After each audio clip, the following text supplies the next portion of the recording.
All right. So, what is it like to survive a suicide loss? What and how do you get from that point to a point of healing? So today we're gonna have Colin Sowiti, who's a counseling psychologist, check us through surviving a suicide loss, all the hard questions, and how to navigate from a point of loss to a point of healing. Please let me, I would like you to know that during this session, in case it gets overwhelming for you, just text us in the chat box and somebody will reach out to offer you support during the session. And if you have any questions, feel free to either text in the chat box or reply while Collins is doing the session. And I believe this is going to be important for all of us. And yes, thank you very much. Karibu sana Collins. Asante sana. Can you hear me? Yes, we can. Thank you so much. My name is Collins Waiting. I just want to thank you for being here today for this conversation on suicide, surviving a suicide loss. It's not an easy topic, just as the CSRI Center team has said. But as always, if you feel overwhelmed, you are allowed to look for someone in the chat and just talk to.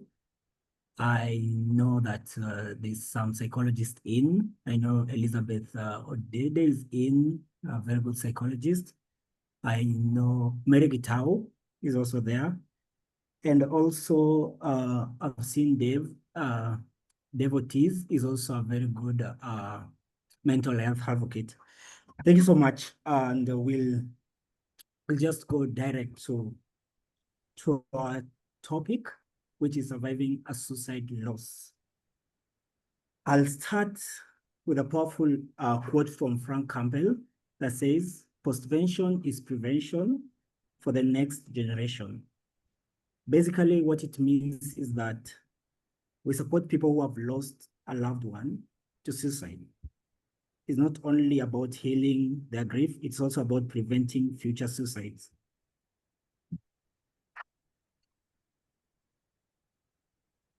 Our next topic, I'm sorry, my slides are a bit brief, but I'll explain much into details. We'll talk about prominent themes for suicide survivors. One of the themes that comes out for suicide survivors, one major one is always the question of why. You know, we keep on asking ourselves. It is always it's always an obsession. Every time we lost someone through suicide or somebody suicided, we keep on asking, why didn't I see it? You know, why didn't they reach out? Why couldn't I stop it? You know, why didn't I go to that maybe dinner date that they called me for? Why didn't I pick up the call? You know, it's a question of why. It's very, can I call them rhetorical questions? These are unanswered questions that continuously haunt many, you know. Then the next thing is always the trauma and helplessness. We know that the trauma is not what happened to us, but the imprint, the wound that has been left because or as a result of what happened to us. These always come with the shock of the loss, the horror of knowing the person ended their own life. You know, it stays with that. It stays in our nerves. So as we continue living with it, we become helpless. And every single time this thing occurs in our brain, we'll talk about the responsibility and guilt that it comes with. You know, survivors often blame themselves. If only I had called, you know, we talked about the question of why, but if only I had called, as an example, if only I had stayed, if only I had noticed, you know, these things have not happened. You take that responsibility of somebody suiciding to be yours. Okay, it comes with anger. Sometimes at the person who died for living you. Sometimes to God, you know, how could you ask yourself, how could you think of leaving it? You know, how could you think of leaving this earth? How could you think of leaving the family? You know, you direct that anger to them. Sometimes it comes as a relief. This is very complicated, honestly. Some survivors feel like, okay, their loved ones' suffering is over. You know, they suffered so much, you know. But when it comes as relief, again, it brings the guilt that we talked about. You're like, what kind of person feels relieved because somebody else suicided? You know, it brings a lot of questions, but it is very important and it's validated when it comes as a relief also. Because sometimes you look at people probably whom you've known that have gone through a sequence of suffering and you're like, it's fine. They have suicided. I think they are going now to rest. But when you come back, you're like, oh, this is not the right thing to think about. It comes with shame. Why shame? Let's talk about how the society, how the community have brought judgment into society harshly. You know, this leaves the people who are survivors, who are suicide survivors, to isolate from the community. They no longer talk about it. They want to hide it. If you ask somebody, how did your friend die? You're like, you know, he had a disease or something. They don't want to talk about the real thing on the ground. But okay, my friend suicided. Why? Because of the isolation that will be there. Why? Because of how the society take it as a curse. You know why? Uh, Because how the society wants to disassociate with people whose maybe parents or maybe friends suicided. This comes also with stigma. You know, when now when you're ashamed, you become isolated. When you're isolated, the society starts stigmatizing you. Don't go to so and so because one, two, three things happen. And we talk about social disruption. Suicide does not affect just one person. It affects the whole, I call it the ecosystem, the whole human ecosystem. What do I mean by the whole human ecosystem? Your way of living, your friends, your family, your your relationship. It takes away your identity as a person. It disrupts everything from you.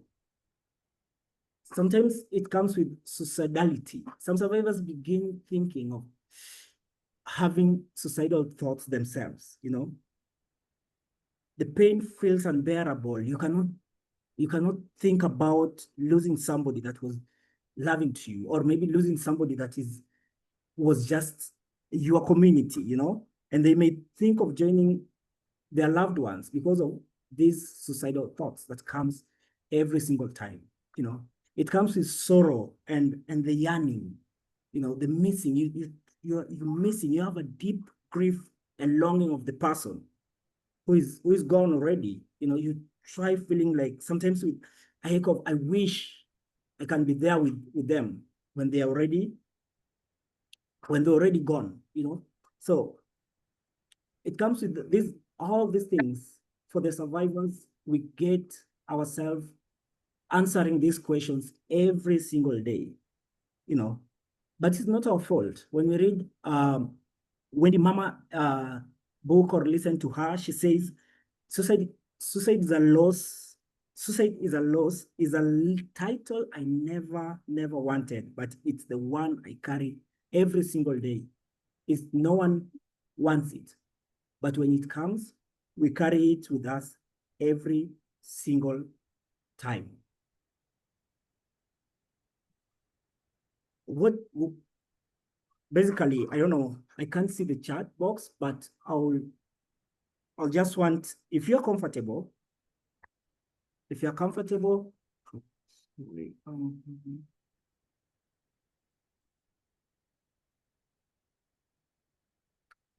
if you're comfortable in the chat, if you're comfortable, type one word that you think captures the experience after suicide.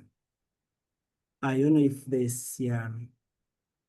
See, Hi, Collins. I'll help you moderate the chat.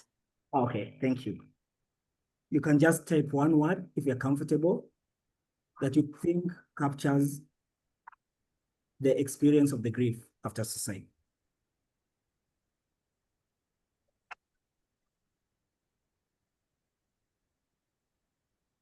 No, and another thing that always come with the suicide that always come to the suicide survivors is the hidden hurt.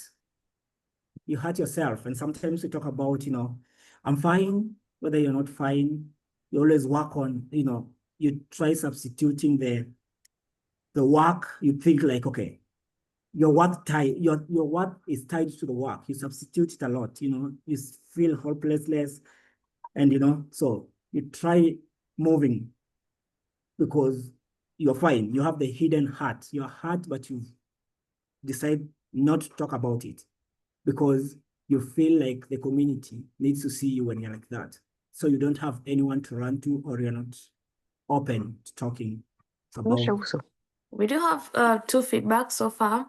One of them Yes. says awful, the word that will describe the one word would be awful, then the other one is abyss. Yeah.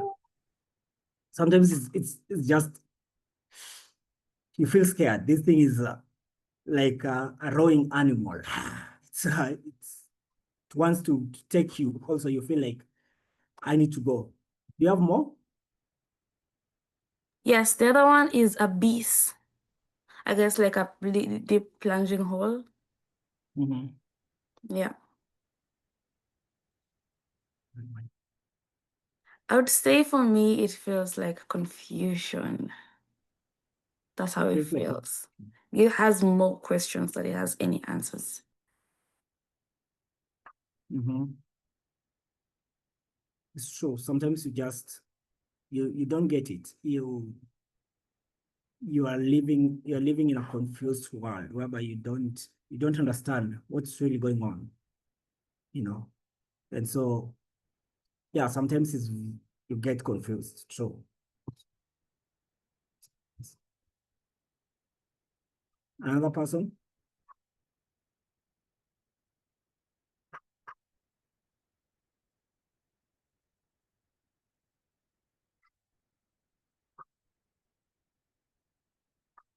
Okay, we can move We have on. devastating. Devastating. That's true Yes. also. Very true.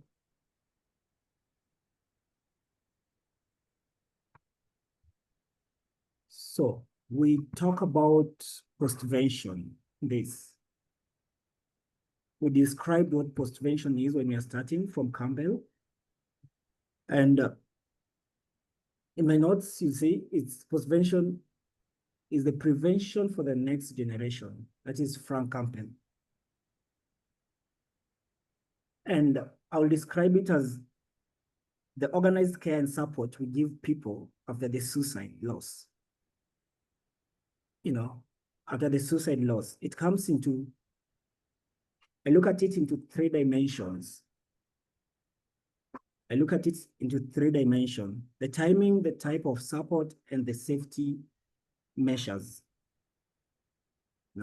So we can look at it in these stages. In these stages, don't worry about it minimizes the impact of suicide. We'll talk about it in all the three main stages. So when we talk about postvention, we talk about the immediate term. How can we help these people? How can we help the survivors? The immediate term. Another immediate term will get the first aid. So what is immediate term? Someone comes to you right now and tells you, so you can see my slides? Yes. Okay. So someone comes to you right now and tells you, look, this and this has been happening to me. The first hours or days, that's what we call the immediate terms. They're always in shock. The survivors are always in shock at that moment. Their mind may feel numb, confused, or overwhelmed. The focus here is always psychological first aid. Mary Guitar will tell you, like, you can ask somebody, how do you feel from 1 to 10? You know, they'll tell you maybe 7, 6. Then you're like, okay, why? What about the 4 or something like that? The psychological first aid. You create the safety by that. You provide a comfort and ensuring they are not alone. You make them feel they are not alone. You can help. You can help with the practical matters, which means you can try and do what? Do the phone calls, arrange, shielding them from overwhelming questions, because sometimes even you as a person, you don't know what to do. So what do? Making phone calls to an organization that you know very fast that can help you address this thing. You know, sometimes just sitting down with them, just listening to them, you just listen to what are they saying. You know, it also bring that kind of gentle shieldness. I can say it like that. Gentle shieldness. At least there's someone who can listen to me. At least there's someone I can talk to. You know, we can go to the short term, which is survivors begin sometimes to process the reality during this phase. Emotions like guilt, anger, and shame may intensify. You know, so what do we do in this phase? What can we do? We can do the counseling. You know, you can help look for a counselor who can do it. You can help look for support, spiritual guidance if he's somebody who believes that, who goes to church, or who is spiritual, or community rituals, you know. Uh, this stage will help rebuild the routines, you know. It will help rebuild them. What their sleeping patterns will come, connecting socially will start showing up, you know. So when you talk about the long term, the survivors work towards integration now, carrying the memory without being crushed by it. Postvention at this stage means helping them repair the relationship with the deceased, moving from anger, blame to peace. You know, build a durable biography, remembering the loved one by their life, not only their death. Reinvesting in living, finding new meaning, purpose, and even advocacy. Minimize exposure, create healthier cultural conversation about suicide, reduce stigma. You know, it's not you don't isolate them, you know, and then you provide ongoing education every single day. Till there, I hope we are together, and I hope you can still hear me. Yes, we can. Thank you. I can give an example, like in long term, this is months to years. What happens is that you get, like, somebody just decides, I want to plant trees for my daughter. You know, I want to start a campaign or a volunteer in mental health spaces. This action continuously help in transforming the grief into purpose.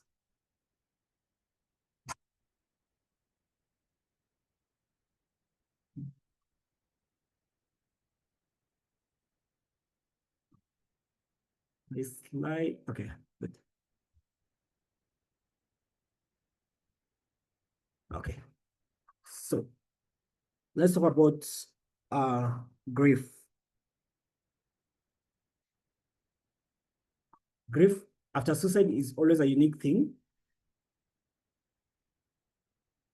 Grief after suicide is always a unique thing. It's only about, it's not only about sadness, you know, it's that is every part of life, the body, mind, relationship, identity, security, safety, everything.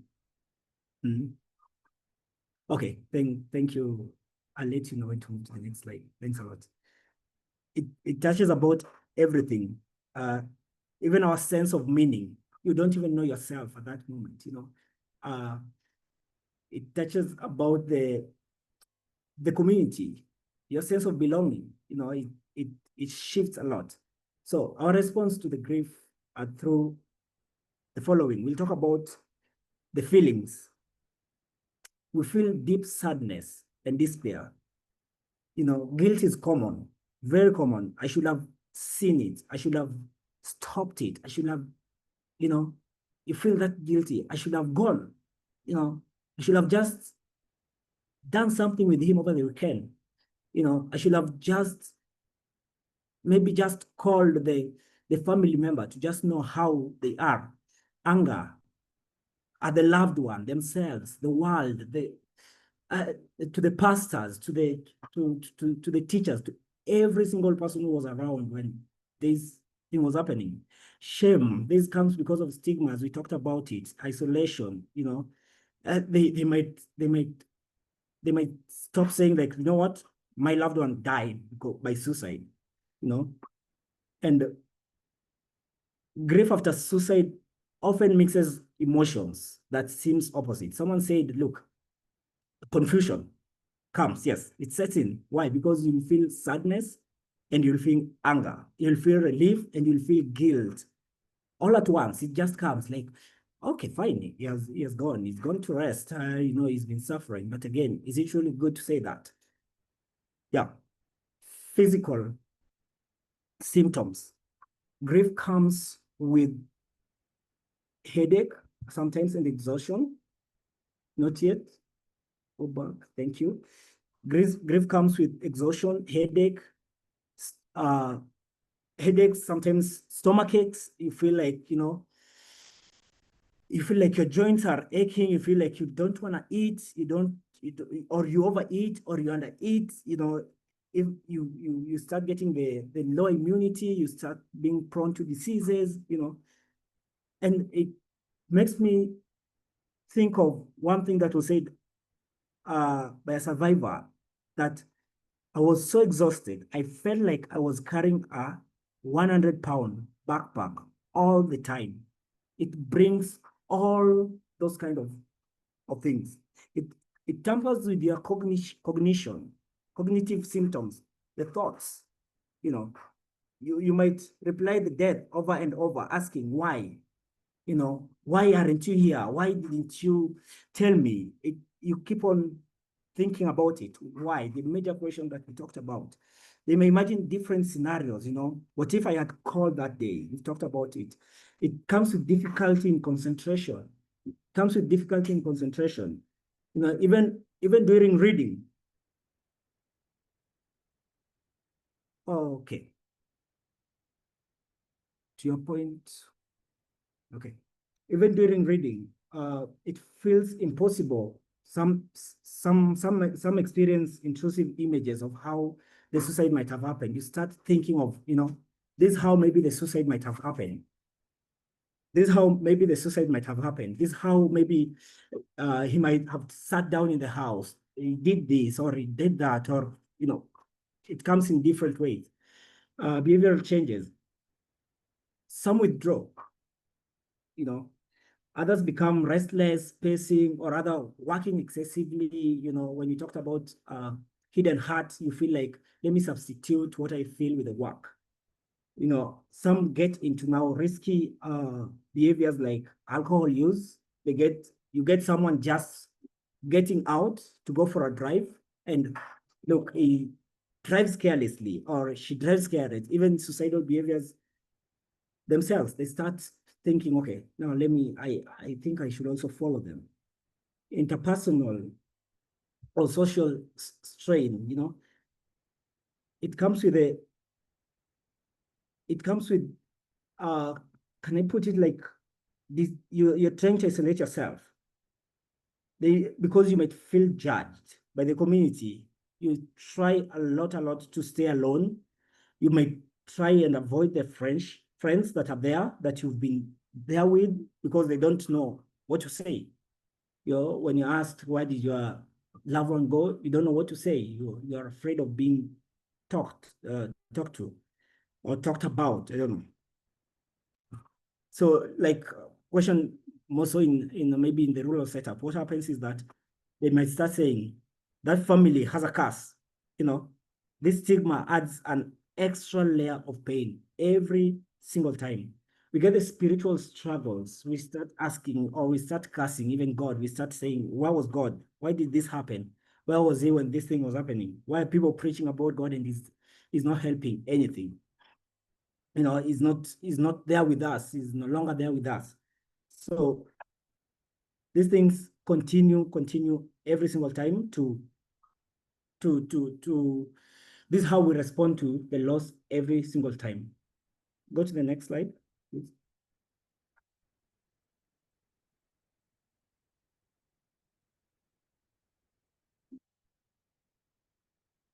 Audience, we we have two questions. Yes.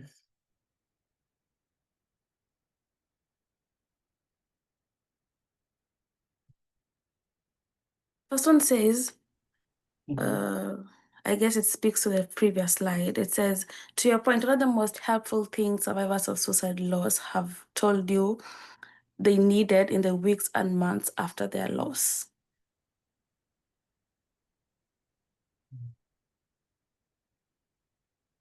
And the second, because at times, I guess the concern for the person is because at times you generally want to help but don't know where to start. And to part two of the question, what can we learn from supporting survivors that could also inform how we prevent suicide in our communities? I guess that's where you're headed. But but the first question, what do you think they need in the weeks and months after their loss? What they need in the weeks and months after their loss? That's a Yes. very good question. I think the first one is, I think for me, is about the compassion listening. I think is sometimes people come to you or people just want to talk to you. It's not for you to give them the solution. It's for you to just listen to them, you know. Someone to just sit with them, not fix them. Sometimes they don't need to be fixed. Uh, don't tell don't tell me if I'm there to move on. You know, sometimes it's about the practical support in grief. Even I mean, sometimes even cooking for someone make them feel like, you know, they feel that there's someone there with them. I think sometimes also giving them safe space. What do I mean by safe space? Support groups that we talked about, community gathering, counseling survivors, often heal better when they realize they're not alone. Group therapy. Yeah. The second question was? Um, the second question is, what can we learn about supporting survivors also inform how we prevent suicide in our communities? I guess the third question also, do the feelings and the questions ever go away? I know Mary also has her hand raised, so could go Collins, Yeah, then Mary, and then we could continue. thank you. Let me just answer the second one, that what we can learn for the prevention. So I feel like this is what we can do. One, break the stigma. When we support survivors openly, I feel it tells others you don't need to hide your pain. You can talk about it. That encourages help seeking, even with the people around them, because we know each other in the community. You know, I cannot talk because they'll judge me. I also cannot talk because they'll judge me. But if you can break the stigma, you make a whole different community. I think it's about promote early conversations. You know, we start supporting survivors, teach us to talk every single time about mental health before crises, not afterwards. I call it, we don't do reaction, but we do the prevention. Because when it happens, then we start talking about it. Basically, we are reacting to it. So what can we do? We do the prevention. And then how can we do this prevention? We should start, I tell people we should start and normalize talking about mental health from the community, from the schools, in the churches, every single places. Thank you so much. I give it to Mary if she has something to add. Thank you. Maybe you could answer the third questions. Do the feelings and the questions ever go away? I guess it speaks to the previous slide. No, the feelings and the questions never go away because life never is the same again with any kind of loss, and more so suicide loss. So the feelings, what we know or what happens is we learn to even hold spaces for ourselves. So you ask those questions. So, like for example, the feelings and the questions today, if I lost someone yesterday, would be so strong and and more painful and more hurtful and more emotional. But maybe 10 or 5 years later, I will be able to manage them. Even as as I ask those questions, even as I express my anger, even as I express my frustration and shame, it will be in a very manageable space because I will have journeyed, and learned to live near norm uh, um, to how I was living before the loss of my loved one. So that's in response to that question. So even if you're here and you ever continue feeling guilty or shamed, you are not you're not on the wrong. You're not a failure. You are not. It's not that you have a problem because you're not stopping those feelings. Because life cannot be the same. So you are actually very normal because you lost. And nothing can be normal because that person cannot be replaced. What happens is we learn to live near a norm, near normal, to what we previously had when that person was there. And then to just add on what Collins has said, to the point of what are the most helpful things the survivors have told me, for me, many of them told me, in this particular moment, in the here and the now, do not bring the aspect of God. Do not say, God knew all it is going to be well. It's not going to be well. So that's what the survivors have told me, that I don't want to be told it's going to be well. I don't want it because and that's actually the truth. It's not going to be well. So that's actually one of the most hurtful things for those who've lost someone, to hear that it's going to be well. God knew, you did your best. Well, even if I did my best, but I don't need to hear it in the here and the now. Maybe years later or months later, that will make sense. But for the moment, in the days and the weeks following a loss, I don't want to hear that I did my best. Thank you. Over to you, Collins and Faith. Thank you so much, man, for that. I think we can just continue on the bereavement and phenomenology. Oh, that word is very difficult. um, it's okay. So basically, what the researchers call the bereavement and phenomenology is Mary, I think is your hand expired or is still there? I don't know. Research called it simply means the lived day-to-day experiences of grieving a suicide loss, and these are our day-to-day experiences of grieving the suicide loss. And it comes through several ways, which is intrusive thoughts. Survivors often replay the death in their minds.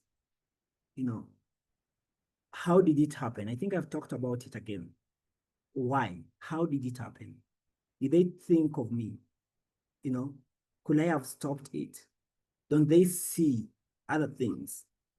Don't they see that they have the parents? It's continuously coming up. Some imagine the final moments in detail, even if they weren't there, how it ended up. The sense of distressing thoughts and mental images, it's one the same. I'll go to the sense of presence. Many survivors feel like their loved one is still near.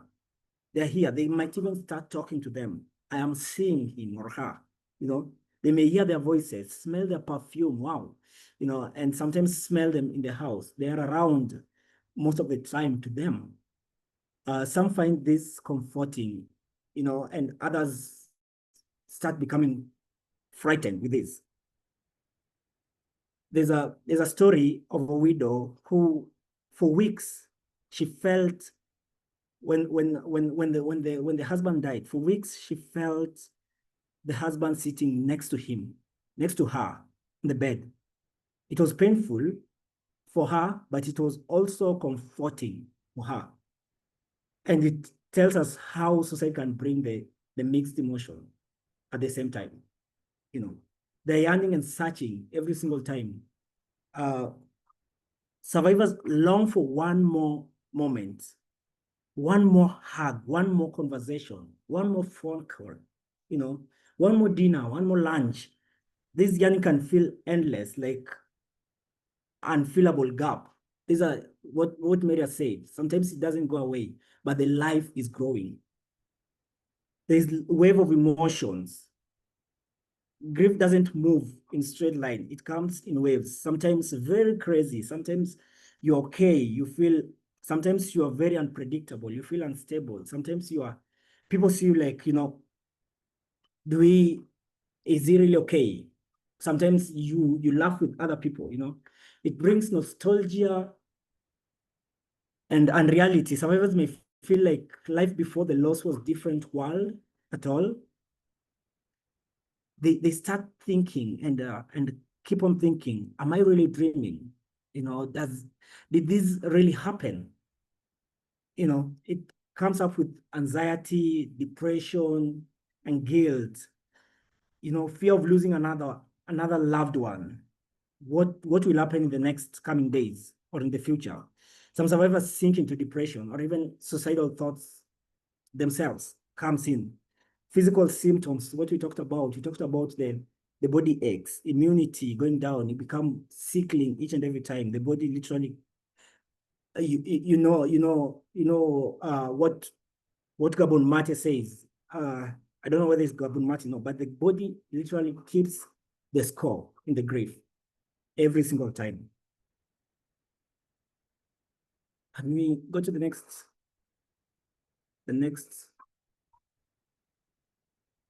Or if there's a question. No, we don't have a question right now, so we'll move to the next slide. Let me see actually if there is any questions. No, we do not have a question at the moment. And guys, please ask your questions in the chat and we will answer them, right?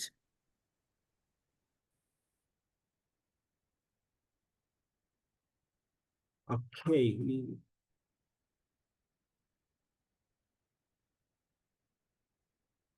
Goals and prevention. Talk about the goals and prevention.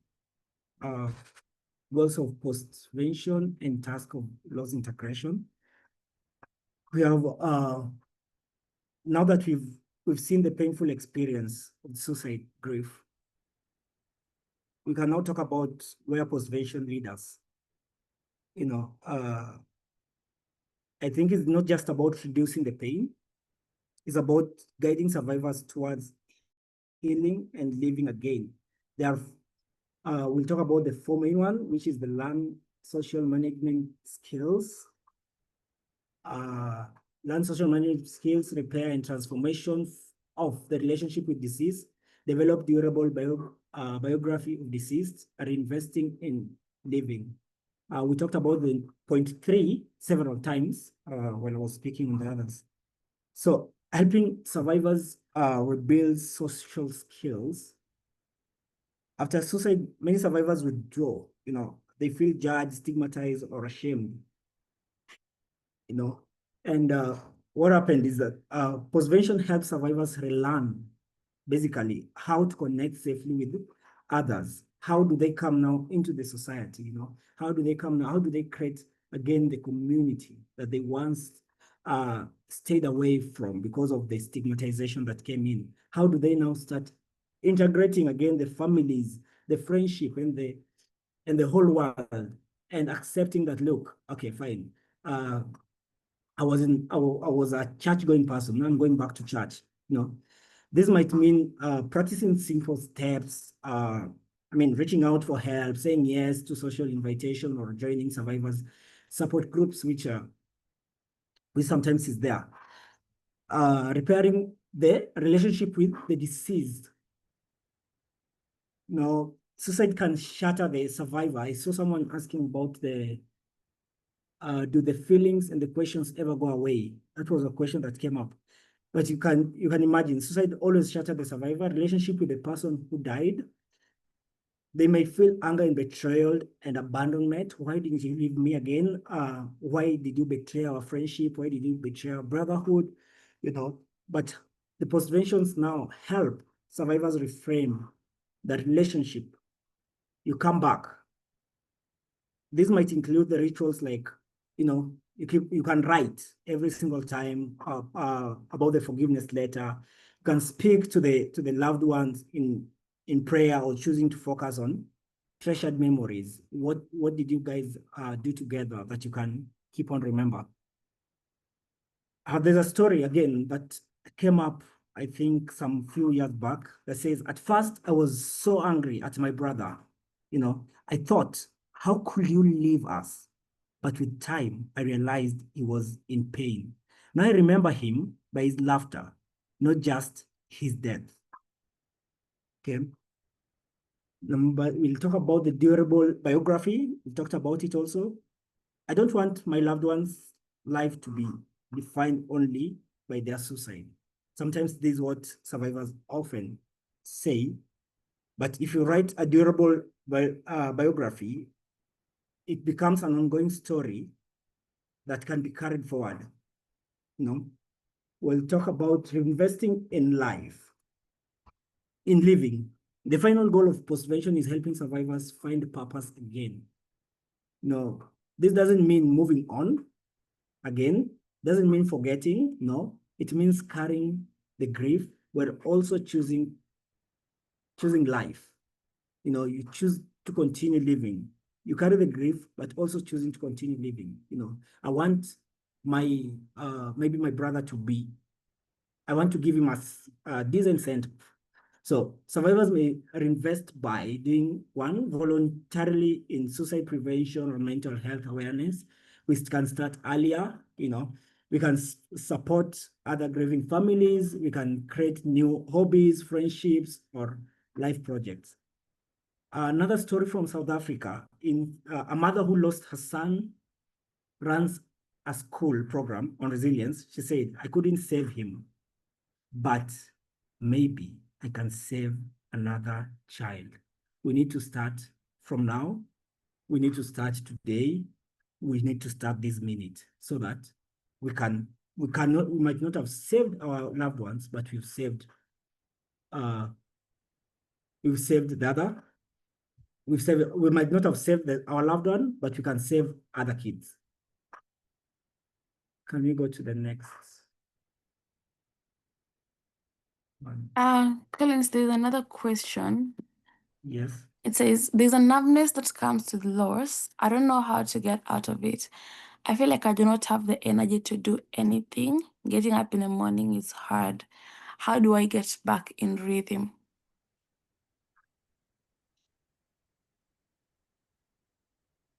How do you get back in rhythm?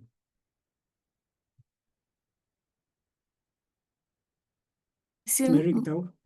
Yes. Yeah. Give Gitau. Talk about it. Mary, you can unmute. Hey. So there's a numbness that comes with loss. I don't know how to get out of it. I felt like I do not have the energy to do anything. Getting up in the morning is hard. How do I get back in rhythm? So thank you so much for sharing that and for being vulnerable. It's a normal reaction that comes with loss. That's the first thing you need to know. It's not abnormal. It's very normal. And it might take longer, or it might take shorter. It doesn't have a timeline. Now that you've acknowledged that that feeling and that sensation is there, I would invite you to see whether you can talk to any of us for us to be able to help you process the grief and the loss for you to get back to a space where you can be able to get into some kind of functionality. So this could also be very individualized. And so that's why I am inviting you, Rora, to just maybe have a conversation with one of us and let us help you process this grief and help you to get back into a place that you can be, you can support you. So please get in touch and let us just help you, just hold space for you and help you deal with this difficult sensation in your body.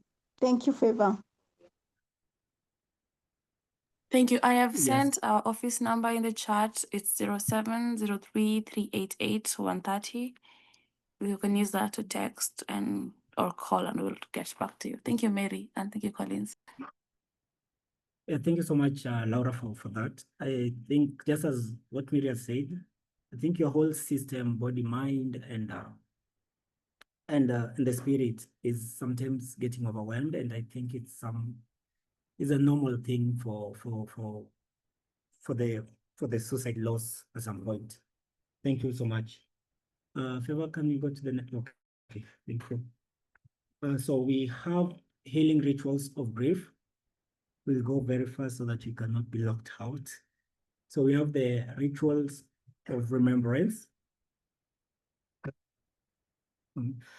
Rituals of remembrance. This is to honor the life of the person. We have the rituals of communications. Survivors often have things left unsaid, apologies, love, anger, questions. Rituals of communication gives you that safe way to speak to the deceased. Sometimes these include writing the letters. You can keep the journaling and addressing to them, or even talking to them in prayers, as we talked about it before. Rituals of nurturing, it's I call it the self-care.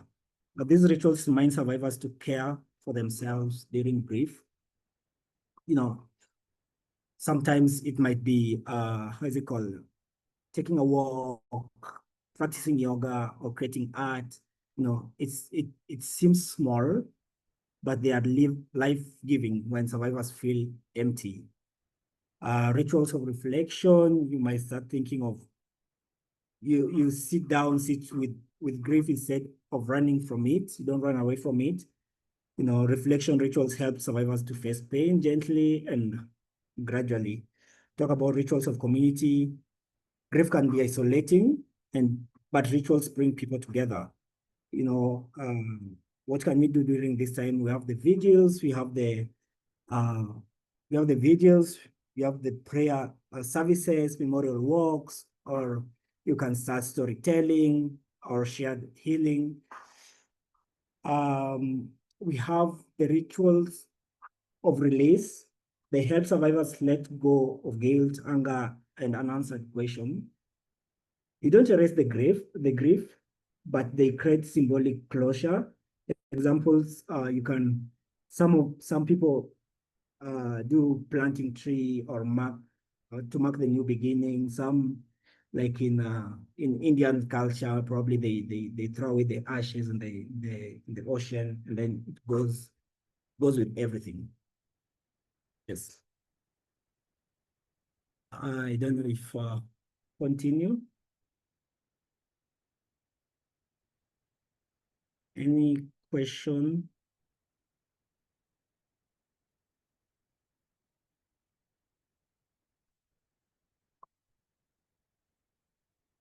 There's no question. There's another question here. Or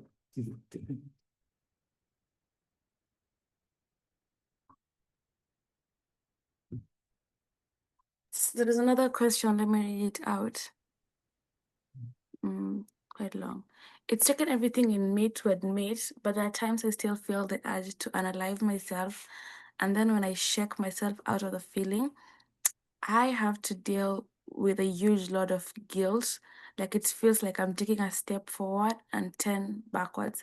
Like I start asking myself if I ever really found the journey leading up to this moment worth it.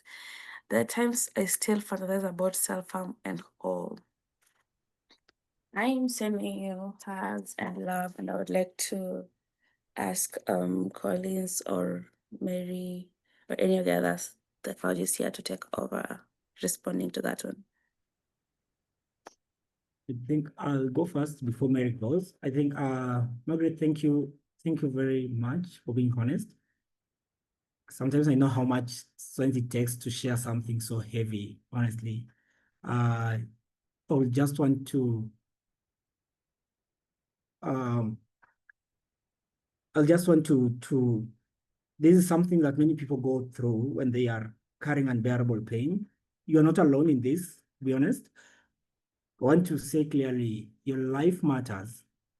You being here right now matters. And if these thoughts are coming back often, it's a sign you don't have to carry these weights by yourself. And just as Mary said, we have our number or the CSRI number there. You can call and say chat anyone. Like you can say chat also Dave, you can say chat Liz or Dede is also here. We have so many psychologists here. And yes, I think I'll leave it to Mary to say maybe something. I forgot you.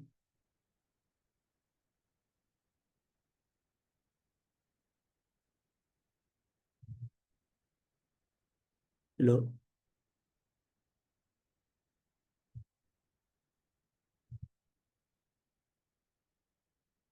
Hello.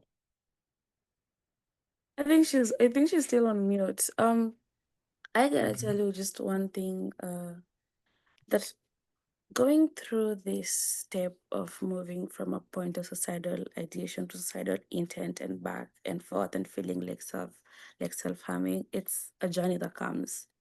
And yes, you are right. Sometimes you take 100 steps and then just one thing is so crashing that you go back. You feel like you're going back 10,000 steps.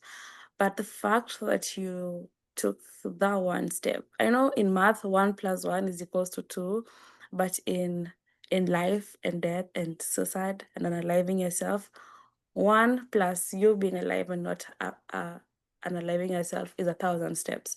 So if you've taken the 1,000 steps by being alive, by being here right now, and I know the guilt will make you feel like 10 steps behind because you feel like, is it even worth it and whatnot? It makes you question yourself. But think about it this way: if every time a river questioned where its water is going or where everything is flowing to, will the river ever flow? It will not flow. And I know sometimes you get these feelings of questioning yourself, of questioning your progress. That is human nature. That is the human in you. And it's important to acknowledge all those steps. Some days you're at 1,000, some days you're at 0, but all those days you're still important. All those days you're still worthy. All those days you're still loved. And all of those days you still have a place. Is the journey always interesting and amazing? No. The journey sometimes is very, very questionable. But then at the end of the day, you being there, you being part of the journey is what matters. And I, including everyone here, is sending you all the love and all the support. And just know that whenever you feel like you're walking 10 steps backwards, you can call us and we'll pick the phone and we will talk with you and we'll help you get those 10 steps back, okay? Don't do this alone. Don't do life alone. We are out here in this earth to be there for each other and to support each other. And thank you so much, Collins, for the session. Thank you for all the insights you've shared here. Thank you, everyone who's sending love to the chat box. We really appreciate, and we are here to support. I see there is some more feedback. Let me respond to that before we finish the meeting. Oh, okay. First, let me respond to this. Thank you so much. I think I'm just so used to being so hard on myself. Oh, honey, we are all hard on ourselves. We all have moments where we are hard on ourselves. So it's just a matter of learning how to extend grace to ourselves. The same grace you would extend to a friend or a family member or someone on the internet is just learn to extend half that grace to yourself. And that's the journey. I see there's another question. My final question, first of all, thank you to you and the CSRI team. This has been very informative session. So my question is, what practices have you seen help families carry the story of their loved one forward in a way that fosters healing across generations? For context, I am more of a practical guy, and since the strategies work for other people is more than enough proof that it might work for someone else. But I also understand that people are different, and every journey with loss and grief is unique. I'd like to answer that. What I've seen work is I know there's a family that experienced suicide loss twice. And the first time that this happened was in the early 2000s, and they did not do nothing about it. They went the traditional way and forgot about it. But then when this happened the second time, it was like, this, we need to talk about it. So as a family, they talked about it, they put all the facts in the table, and then they started offering support to each other as a family.